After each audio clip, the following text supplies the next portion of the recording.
Buenas tardes, oyentes. Mi nombre es José Angulo. En el podcast de hoy hablaremos de un tema de mucho interés para nuestra sociedad, como lo es el suicidio y la importancia del adecuado abordaje de las personas que podrían ser vulnerables. Bien, iniciamos con una explicación básica del suicidio y qué consiste. Primero que nada, es importante definir el concepto de suicidio como el acto voluntario que realiza una persona con la finalidad de acabar con su propia vida. Una persona con pensamientos suicidas por lo general se encuentra atravesando una situación en la vida que ante sus ojos parece imposible de manejar, y en tal caso optan por una salida lamentable, que es dejar todo atrás y poner fin a su vida.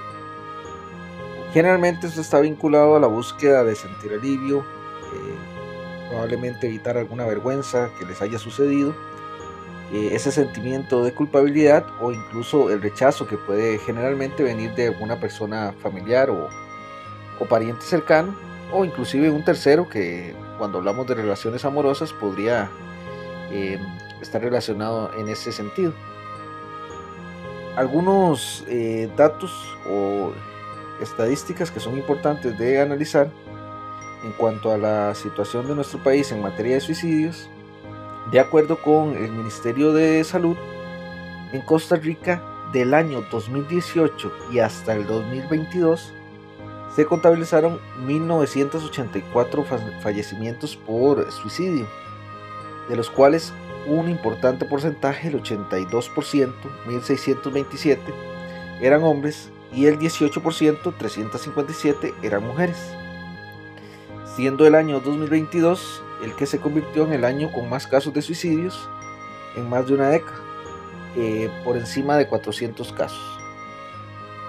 Bien, ahora, para el abordaje de personas en riesgo, sobre todo cuando hablamos de personas adolescentes, existen varias medidas para intentar reducir los riesgos de comportamientos nocivos como el suicidio.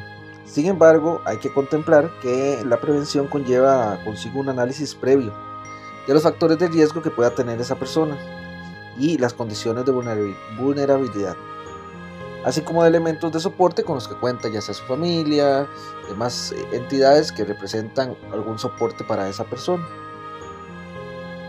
Existen algunos factores de riesgo que se consideran frecuentes en el aumento de casos de suicidio en nuestro país, que podríamos dar por ejemplo es el acceso a armas de fuego, otros familiares que han tomado la lamentable decisión de quitarse la vida, que pueden influir con otros parientes, personas que consideran que es una acción válida, el consumo de drogas, enfermedades graves e incluso problemas repentinos que se le presentan a la persona, como la pérdida del empleo o problemas financieros.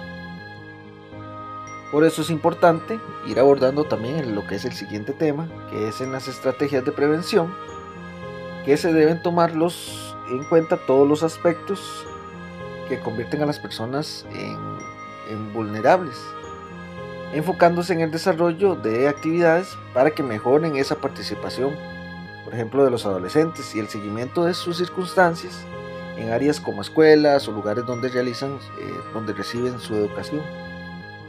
Los centros de capacitación, en caso de que ya la persona ya haya dejado el colegio, por ejemplo, para dedicarse o integrarse al mercado laboral.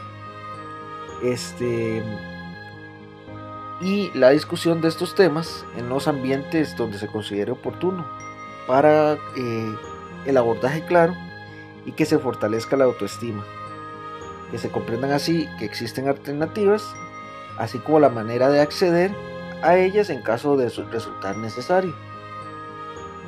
También un tema muy importante que vamos a abordar en este podcast es el tema de la prevención y los primeros auxilios psicológicos.